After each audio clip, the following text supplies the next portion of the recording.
Today I want to talk about Kandi Green Gonzalez. She went missing from Prestonsburg, Kentucky. She was last seen June 1st, 2021. At the time she went missing, she was 36 years old. Kandi Green Gonzalez was last seen near Prestonsburg, Kentucky. Gonzalez disappeared after wandering into the backyard of a property on Abbott Creek Road. She was visibly distressed and disoriented before running away into a creek.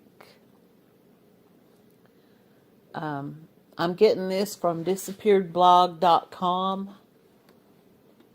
Kandi Green's background. Kandi Green Gonzalez was from Paintsville, Kentucky, born December 1984 to parents Betty Jo and David Dixon.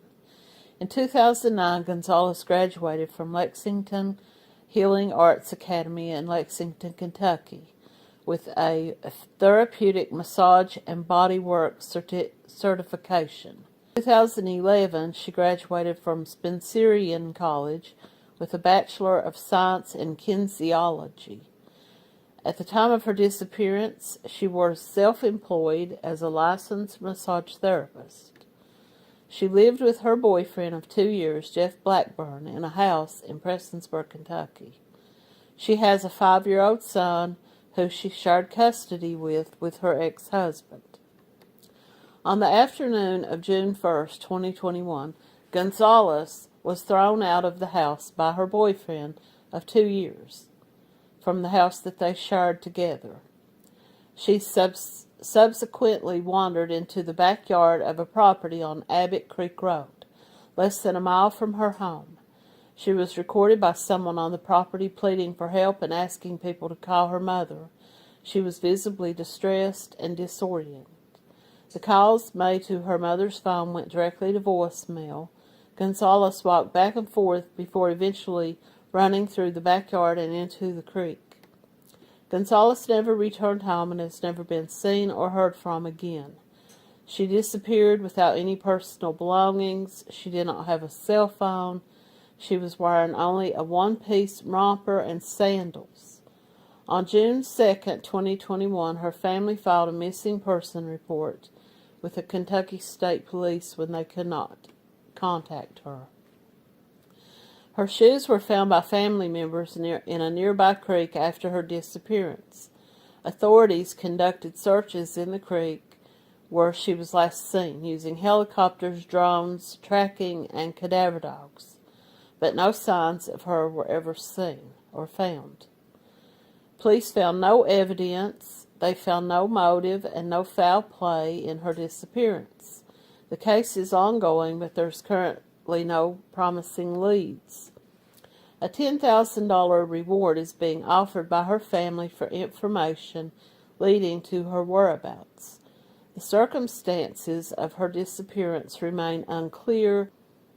If you have any information regarding the disappearance, please contact the Kentucky State Police, Post 9 in Pikeville, Kentucky, 606-433-7711. The reason I wanted to remake this story is because the day that this happened, this woman, this is my personal interjection of my own personal thoughts and belief. I do not know the family. I do not know these people who were recording her. I do not know whose yard it was that she had wandered into and had tried to call her mother. But if you listen to the video, and in the comments on this video, I will share a link. These people were not trying to help this girl. I read a comment that someone said, if you lived around here, you would know why people behave that way because of meth heads. Well, I don't know whether this woman was involved in drugs or anything like that. I don't know. But even if she was visibly upset. She was asking for help. She was wandering around practically barefoot in just a pair of slipper sandals.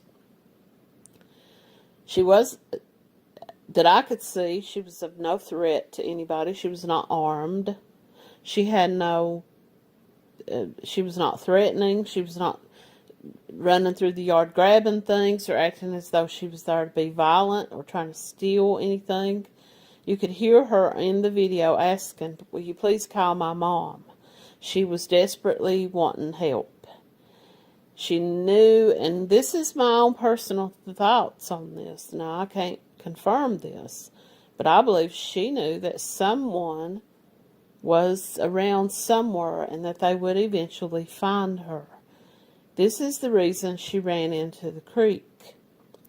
The woman is telling her, "Get out of my yard and go back up onto the highway. Go back up onto the road. Walk the roadway. Don't walk through the creek. Don't walk through people's backyards." They come out defensive. They've got their cell phone. They're recording. The only thing on their minds in that moment was putting this on Facebook to show people, "Oh, did y'all hear about this crazy woman running around in our backyard?" I guess they had no idea that later that day or that next day someone would come asking questions about what happened here because nobody can find her. Her family can't find her and they can't locate her. What was their response then? I didn't see any recording of that.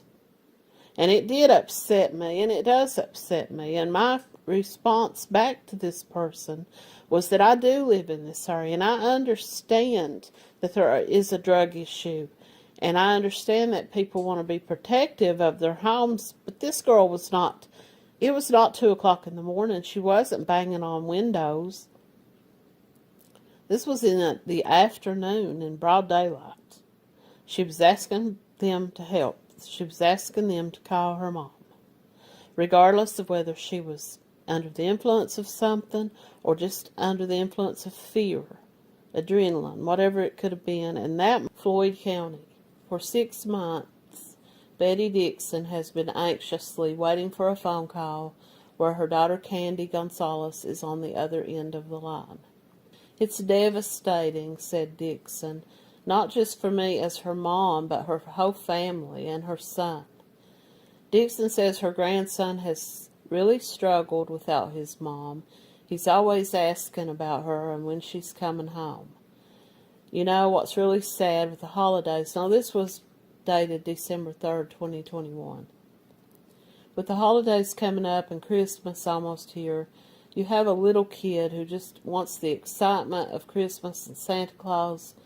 But when he sees a blonde-haired woman in the stores or walking around, he automatically thinks it's his mom.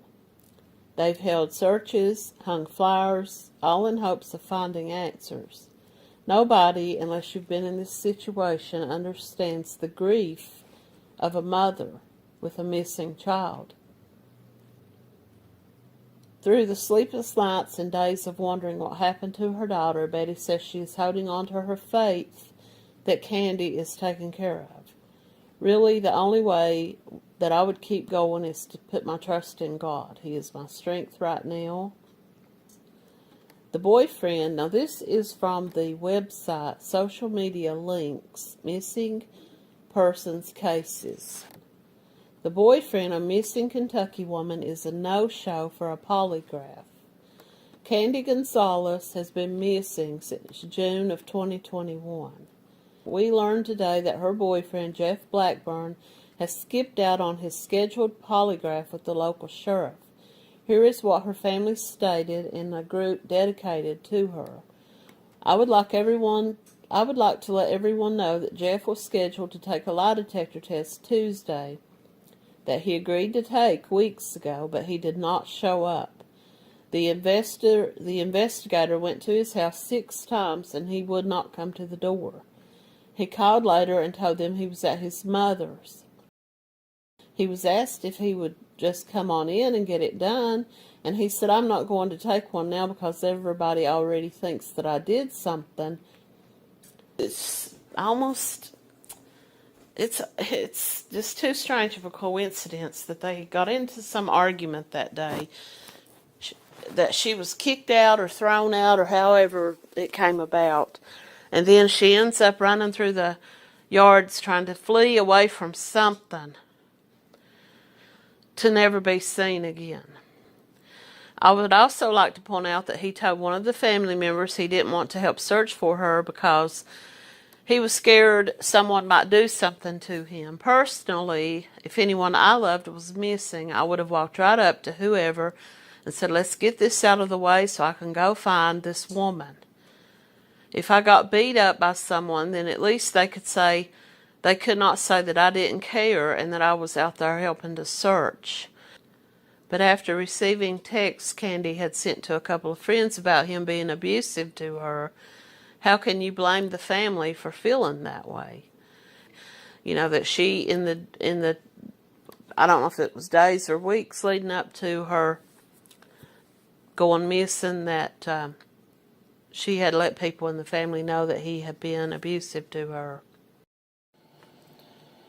Before I move on into the next part of this story, I would just like to remind everybody, if you haven't already, to please like the video and subscribe to the channel.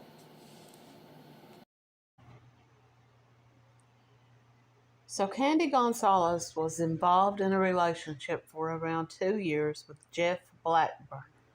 Now, Jeff Blackburn had a record for drug distribution or trafficking, and it was said that he had a reputation. And I'm going to play an excerpt from a video that I found about him that another creator made. About 4 or 5 years ago, they made this when they were speaking about Kandi Gonzalez. And they were talking about how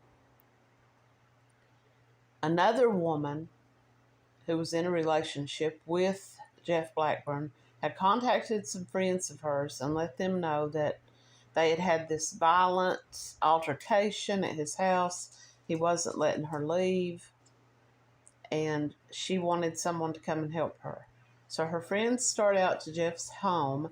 They call 911, and when they get there, they let him know that the police are coming. Well, they say that he laughs this off because his father was, and I don't know if his father was still the sheriff of Floyd County at that time, or if his problems had already occurred, where he got a DUI in Magoffin County and was, I don't know if he was taken out as sheriff or if he stepped away. I'll look all that up before I end this video and put that information in. But the friends say that Jeff Blackburn laughed about this. The cops are coming, ha ha. When the cops finally do arrive, and I don't know if it was the Floyd County Sheriff or the Prestonsburg City Police, but when they arrived, the two women, the friends of this Jeff's girlfriend at that time, said that it was more like they were coming out to visit an old buddy. They were just all laughing and joking and standing around like, how you been? It wasn't like when police arrive upon a domestic violence scene where they take the man aside and assess the woman to see if she's okay. They said that the cops never even spoke to this woman. They never asked her, do you need an ambulance? Do you need medical attention? They never asked her what happened. They said that they told Jeff, let the girl go, let her leave with her friends. And he said, I never was holding her. She was free to go anytime she wanted. But that probably wasn't true, or else she probably wouldn't have called her friends in distress asking for help. So they say the woman comes out of the house and her clothing is torn. Her earring has been ripped from her ear. She had a busted lip. She had blood. And the police did not assess her. They did not speak to her. They did not take a police report from her. They simply told her, leave the premises and go. And as far as anyone knows, as far as I was able to find, Jeff Blackburn was never in any kind of trouble over this. Now, it's rumored that Jeff Blackburn was involved with another woman by the name of Krista Garrett. Now, Krista Garrett was a young woman who went missing, and she was known to have been had problems with drug abuse. And the plan was, according to the family, that she was supposed to go into rehab. And it was rumored, well, I hate to keep using the word rumored, it was reported that she was last known to have been seen. She left walking on foot and she was seen at near a Marathon gas station in Prestonsburg, near Abbott Creek in Floyd County. And speculation and rumor was that she was involved with Jeff Blackburn, if not romantically, then possibly through the drug trade, because she was known to be a drug addict and he was known to be a provider of these drugs.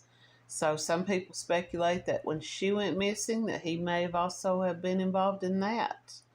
But I am going to play a very small and just audio only of this excerpt from this video that this creator made about what happened that night. This time to tell you a little bit more about Jeff and about some of the experiences that others have had with him in the past. A few of these experiences were shared with me by a friend of Jeff's former girlfriend, that her friend called her at around midnight to 1 a.m. and told her that Jeff was going to kill her and that he had hurt her. Her friend also told her that Jeff wouldn't let her leave the house. Police finally did arrive. Krista described them as being buddy-buddy with Jeff and simply telling him to let the girl go. He responded to the police that she could leave whenever she wanted and that he had no intention of stopping her. When the woman emerged from the house, it was clear that something had happened to her. Her shirt had been torn apart, she had a busted lip, and her earring had been ripped out of her ear. Despite all of this, the sheriff didn't make a report and didn't even speak to the woman. And apparently holding women against their will is something that Jeff has allegedly done more than once. A different woman was allegedly locked in a motel room for days by Jeff. During that time, he was regularly violent towards her. Along with the incident of being held at the motel, she was also locked in the bathroom and choked.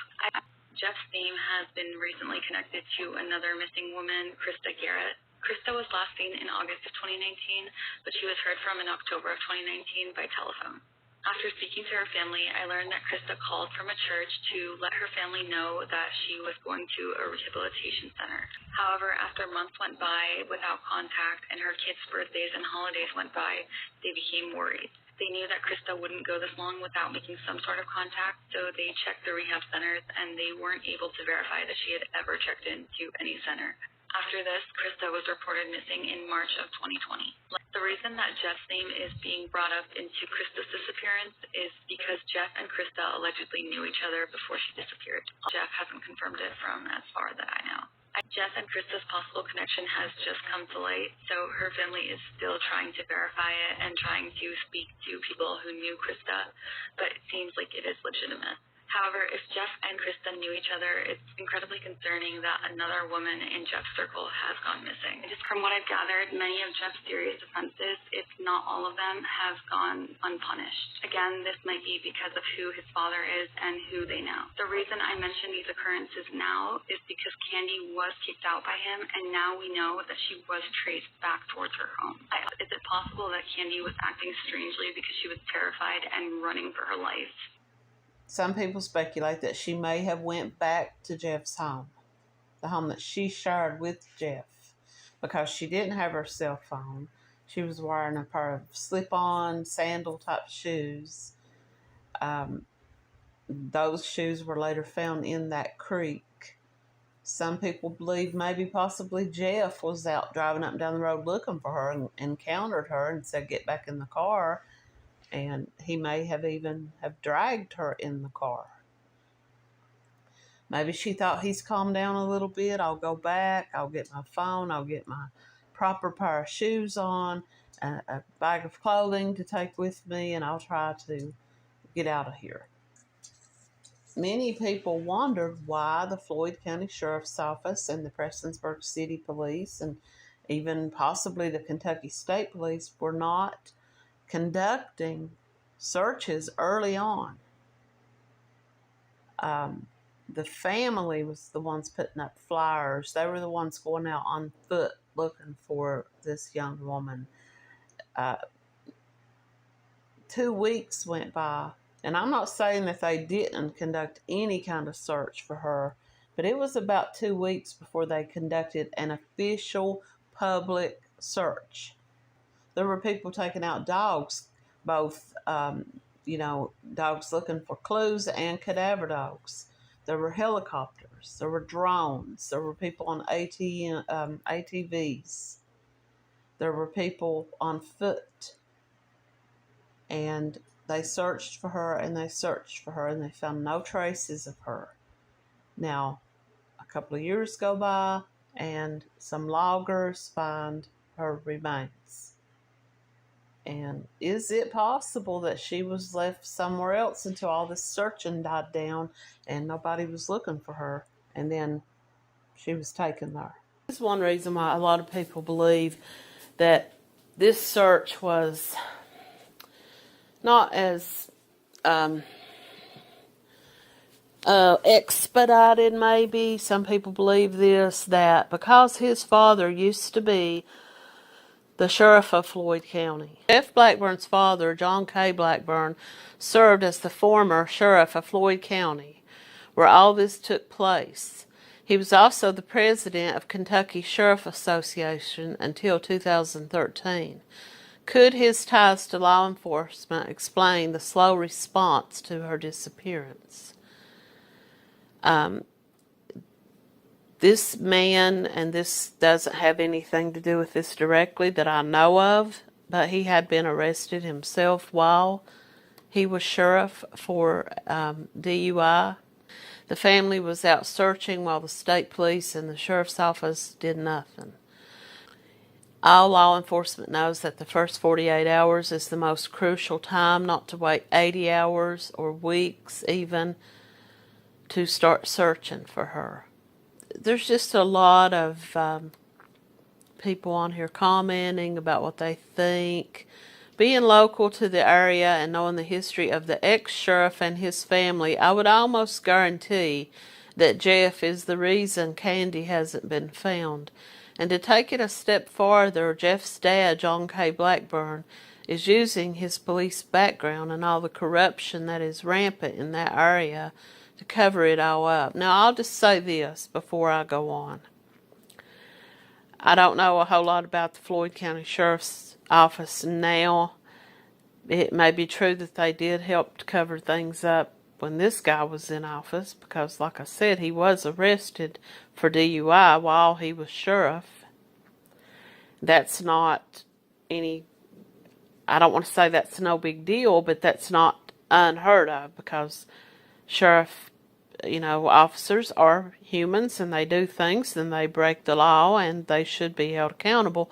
I don't know what the accountability was there. In this video that I watched of these people, now this woman did call this girl's mom. And as a mother herself, she should have put herself in that mom's shoes and said, come inside, or at least come into the porch, sit down, let's get a hold of your mom. If you can't get a hold of your mom, let's find someone else in your family that can come pick you up.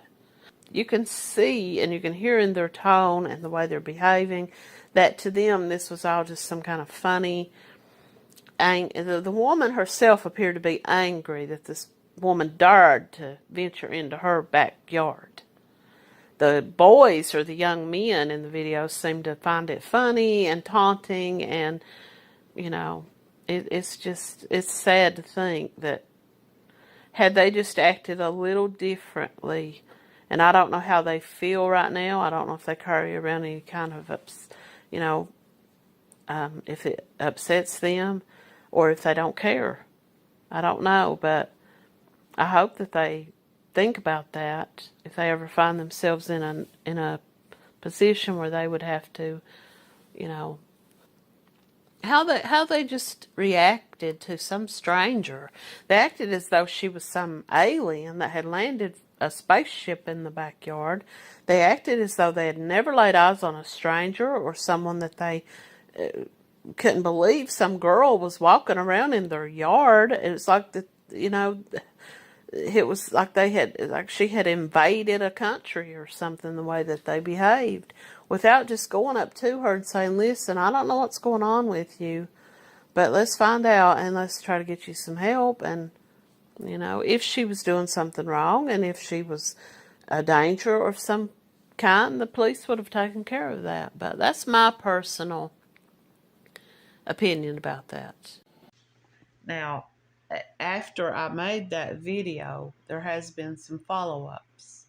Kandi Gonzalez's remains were found I'm going to go back and I'm going to read a little bit. I'm going to do this video as a part 2 follow-up.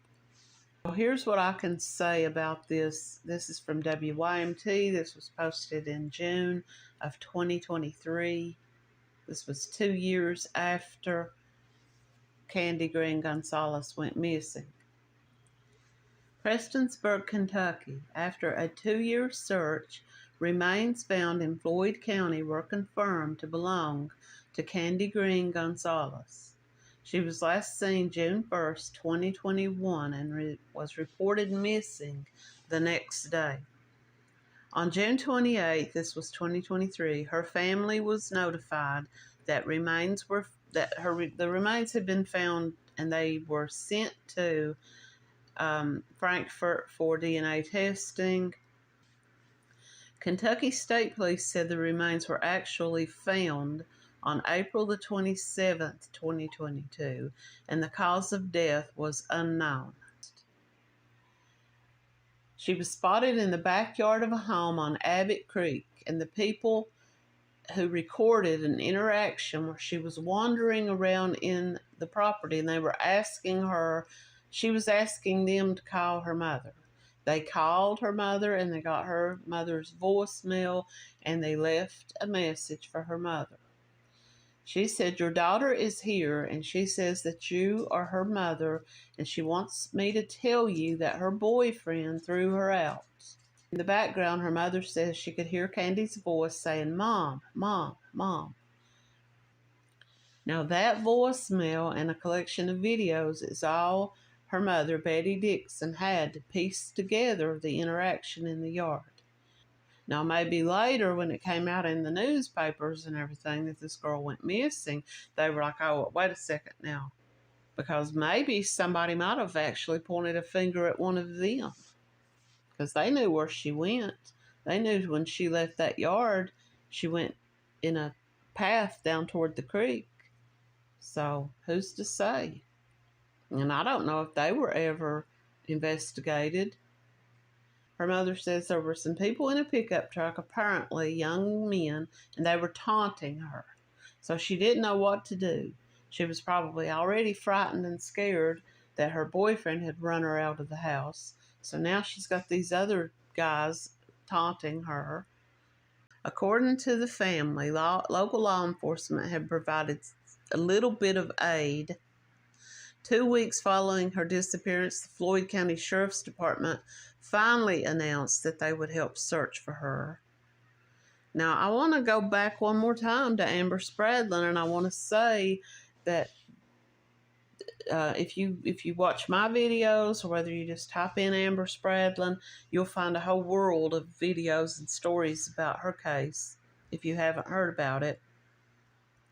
A lot of these very same people, the Floyd County Sheriff's Office and the Floyd County Police, the Prestonsburg City Police, and the situation with the 911, and it was all just this big cluster of people accused of hiding details, covering for each other, buddy, good old boy. And this is exactly what's happening here, according to people in the community. Now, Jeff Blackburn's father, John K. Blackburn, was the former sheriff of Floyd County. He was also the president of the Kentucky Sheriff's Association up until 2013. And a lot of people believe that Jeff Blackburn, the boyfriend, and his dad had some pull. One person comments this. This is on Reddit. That's why they waited 2 weeks to even start searching for her. Her family and friends were out there searching, and it's a damn shame that the people in that community were so scared of Jeff Blackburn and his father, because this is the reason why Floyd County Sheriffs took so long to get involved in this. And this was 4 years ago. This was before Amber Spradlin's situation. And Amber Spradlin and Kandi Green Gonzalez are not the first women in Floyd County to go missing or to be murdered. This person says, I lived in Floyd County and I have been out of that county for 38 years and it's still the same as it was when I lived there. If you are not a higher up, if you're not involved with the higher ups or know them, you're not going to get any justice. After Kandi moved in with Jeff Blackburn, he was seeing another woman named Christy Garrett, who also went missing in 2019. And from what I heard, not much was done by the local police to help find her either.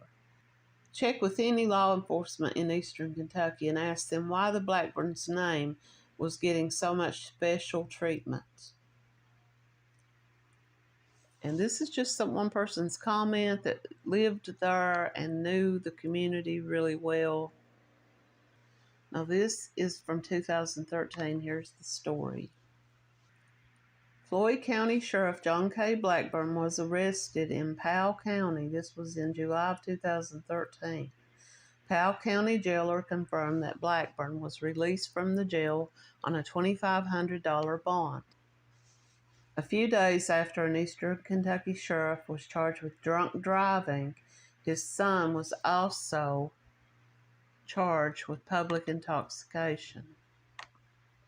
Prestonsburg Police Assistant Chief Brian Hall said that Jeffrey Blackburn, this was the boyfriend of Kandi Gonzalez, was arrested. This was in 2013 after officers got a call about a reckless driver. Hall investigated the complaint and found the suspect's vehicle parked and its occupant was inside of a restaurant. Blackburn failed a field sobriety test and was taken into custody. Now, a week earlier, charges were filed against his father, John K. Blackburn, who was the Floyd County Sheriff at the time, for DUI in Powell County. And while this doesn't necessarily directly relate to Kandi Green Gonzalez, it's just showing the background of the people that possibly could have been involved. The sheriff of Floyd County and the president of the Kentucky Sheriff's Association was arrested after he was pulled over and given a breathalyzer test.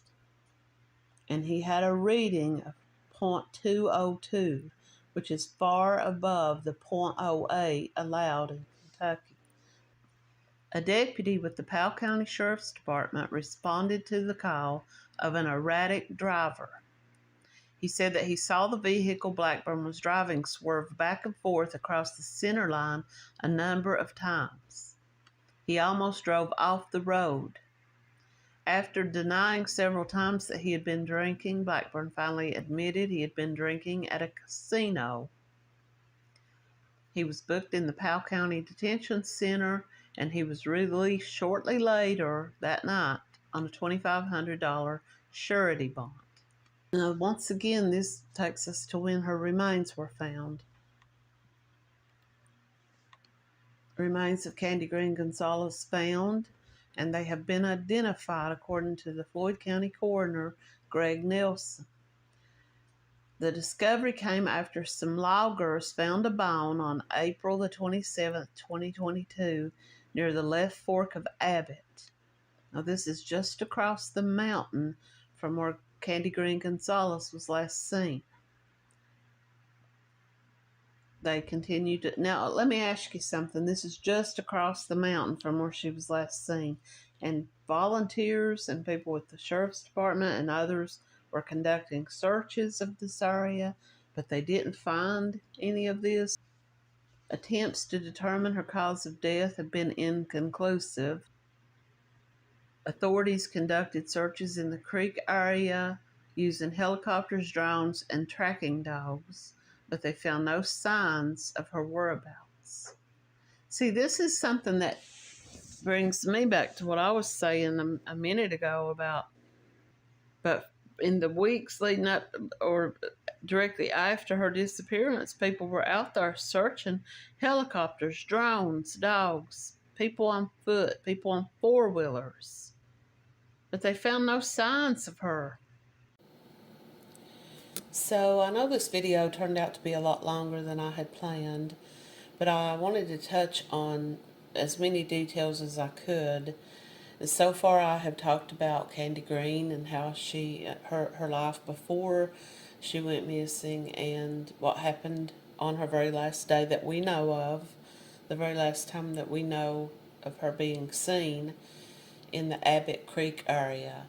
I've talked about her relationship and the man she was involved with and his lack of really, by the community and the family's standards, he wasn't helping. He says it was because everyone had already pointed a finger at him and he wasn't going to get involved to the point that maybe somebody was trying to set him up or something like that.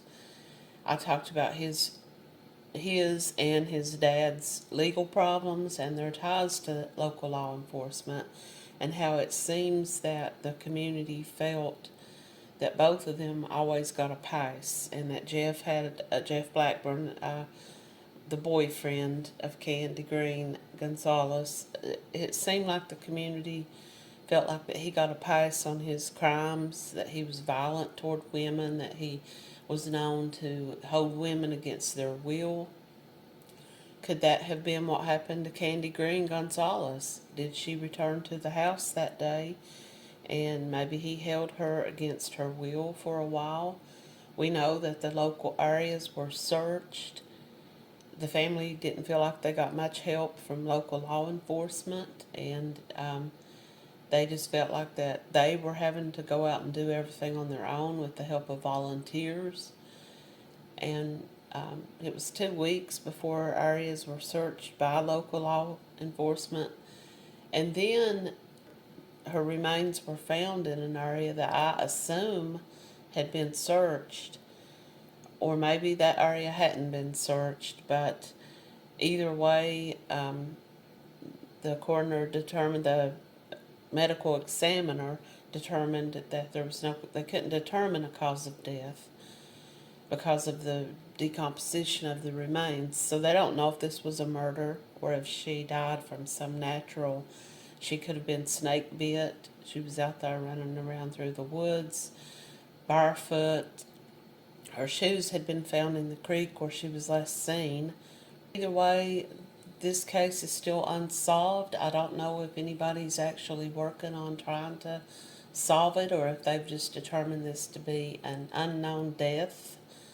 I don't think they're investigating it as any kind of murder or anything like that. And that's where it stands. And as far as Krista Garrett, you don't hear a whole lot said about her case either. As far as I know, her remains have never been found. She may very well still be alive out there somewhere. I would say that that's highly unlikely. And if she was involved with this Jeff Blackburn and she was last seen about 10 minutes away from where Kandi Green Gonzalez was last seen, there is a possibility that this could be a chain reaction sort of thing. But if I ever hear any more updates on either of these two women's cases, I'll come back and do a follow-up. Thanks for watching.